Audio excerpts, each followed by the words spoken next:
మిగతా హీరోలందరూ కూడా మంచిగా డీసెంట్‌గా, డిగ్నిఫైడ్‌గా ప్రవర్తించేవారా? మీరంటే భయపడేవారా? మీరంతా కలిసిపోతారు లేకపోతే మనింటి అమ్మాయి అని కలుపుకుపోయేవారా?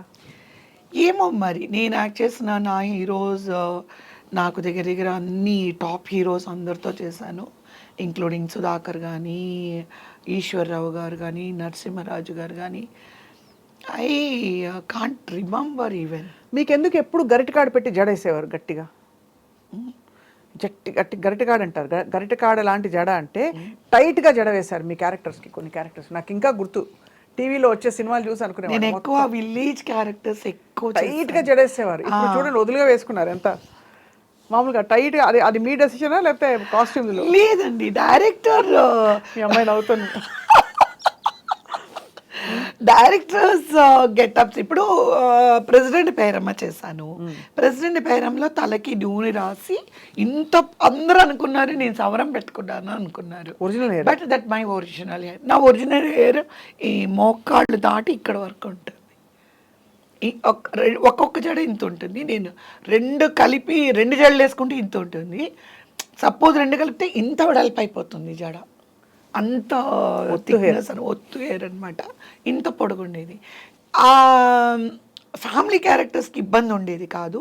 మోడ్రన్ వచ్చేటప్పటికి మా హెయిర్ డ్రెస్సర్స్ రోజు అది కట్ பண்ணுங்கன்னு சொல்லியா? అదే చెప్తున్నా, అది చుట్టండి అని మా అమ్మ చెప్తే మేము చేయలేము, ఇంతవరకు కట్ చేయమా, ఇంతవరకు కట్ చేయమా, పోనీ ఇంతవరకైనా కట్ చేయమా అంటే ఇంకా నేను ఏడుపు. నాకు సినిమాలే వద్దు, నేను ఈ విగ్గులు నేను పెట్టుకోను, నా జుట్టు కట్ చేయొద్దు, ఏ మోడర్న్ డ్రెస్ వేసుకుంటే జుట్టు ఇంత పొడుగు ఉండకూడదా, గొడవ పెడితే నాకు దండం పెట్టి మా హెయిర్ డ్రెస్సర్లు నీగ్రోస్ లాగా ఇంతంత జళ్ళు వేసి వాటిని మొత్తం లోపల పెట్టి పిన్నులు పెట్టి నెట్ వేసి దానిపైన ఇంతంత విగ్గులు పెట్టేవారు. కానీ మీరు అబ్జర్వ్ చేయండి సార్, ఎప్పుడైనా ఆ విగ్గులు కూడా ఇంత ఎత్తు ఉంటాయి, ఎందుకంటే లోపల అంత జుట్టు.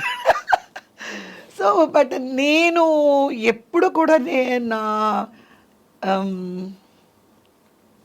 ఒకే ఒక డిసప్పాయింట్మెంట్ ఏముండేది అని అంటే, కొంతమంది రాఘవేంద్రరావు గారి డైరెక్షన్లో నేను హీరోయిన్గా చేయలేదు. దాసరి నారాయణరావు గారి సినిమా ఒక్క ప్రేమాభిషేకం.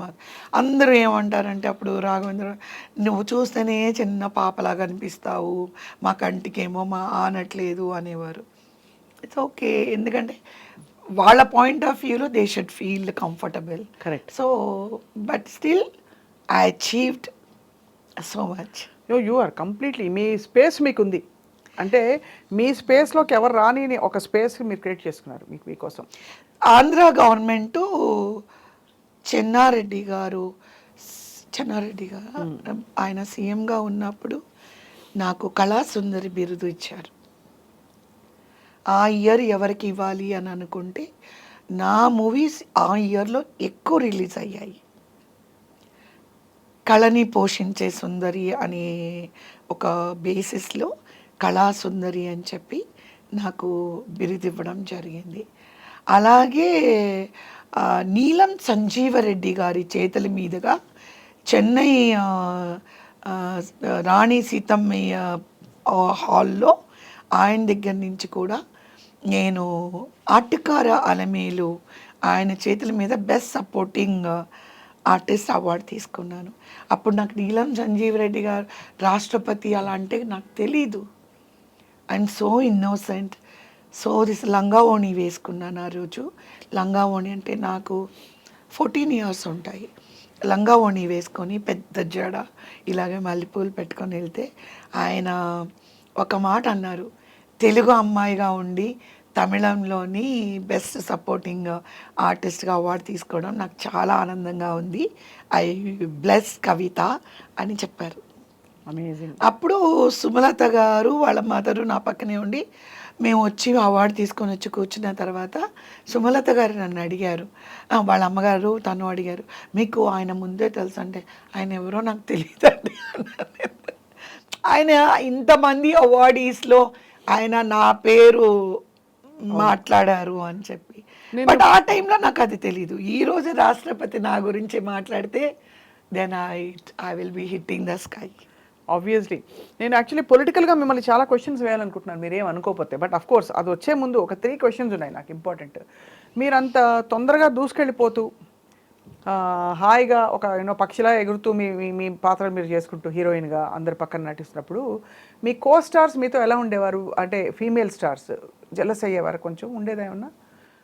బికాజ్ ఒక చూస్తే ఒక యాక్టింగ్ ఉంటుందండి, ఓరియంటెడ్ ఎందుకు క్యారెక్టర్స్ ఉండదు? ఇప్పుడు ఏమైపోతుంది అని అంటే, I was upcoming artist, so I'm young girl. There are so many artist heroines ఆ టైంలో they are in a already వాళ్ళు చాలా సంవత్సరాలు చేసి లైక్ పల్చబడుతున్న టైం ఉంటుంది కదండి.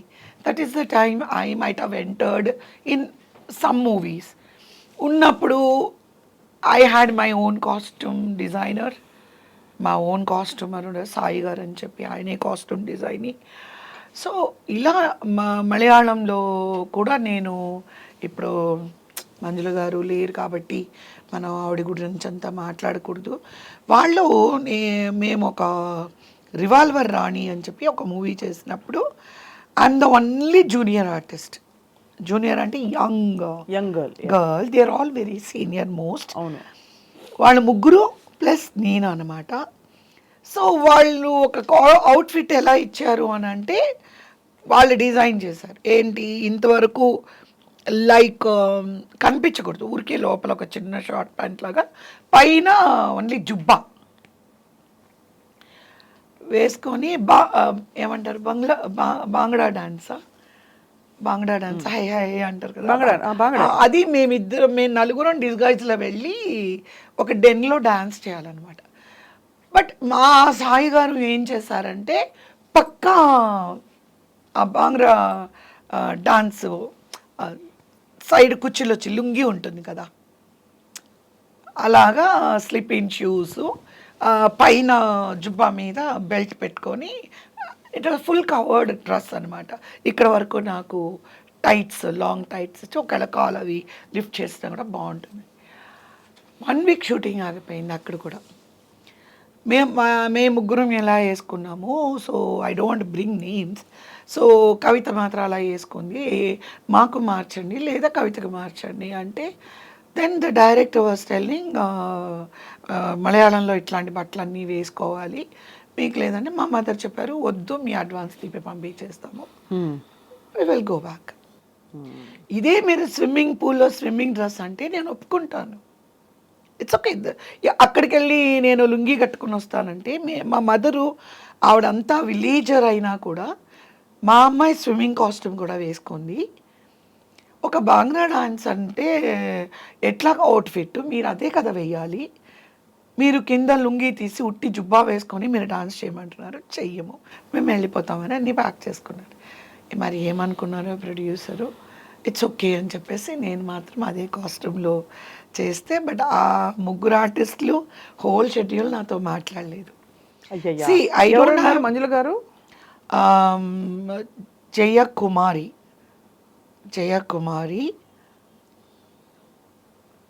ఆవిడ కూడా డాన్సర్, జయకుమారి, శుభ గారు తెలుసు. సో మాట్లాడలేదు. సో అలాంటివన్నీ సరే బోల్డ్ అయి ఉంటాయి, ఇది ఒకటే అన్ని సినిమాలు చేసినప్పుడు. నేను తిరుపతిలో ఒకరోజు షూటింగ్ చేస్తుంటే కూడా నేను మోడర్న్ డ్రెస్ వేసుకున్నాను అని ఒక హీరోయిన్ ఆ క్యారెక్టర్కి నేను సారీ కట్టుకోను, నేను కూడా అలాంటి లేదమ్మా నీ క్యారెక్టర్కి ఇదే కట్టుకోవాలి, తన క్యారెక్టర్ కదంటే కూడా అప్పుడు కూడా చాలా controversial.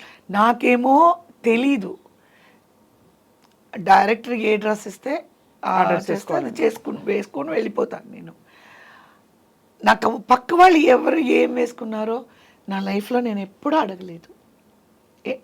See my guru is my director, what my guru designs the costumes అంటే, unless until it is not obvious, అంటే అప్ సీన్గా ఉంటే ఆబ్వియస్లీ నేనేం మాట్లాడను. నేను ఎప్పుడు డైరెక్టర్స్తో మాట్లాడలేదు, నేను ఇది వేసుకోను అది వేసుకోను ఇదేంటి అదే, everything spoken by my mother. Right. అమ్మ చెప్తారు మీరు ఇలా ఉండకూడదు, ఈ సినిమా ప్రొడ్యూసర్ వచ్చినప్పుడే నేను ఇది ఇది ఇది ఇలా ఉండకూడదు, ఇదన్నిటికీ ఓకే అంటే మేము చేస్తాం, లేదంటే మేము చెయ్యం.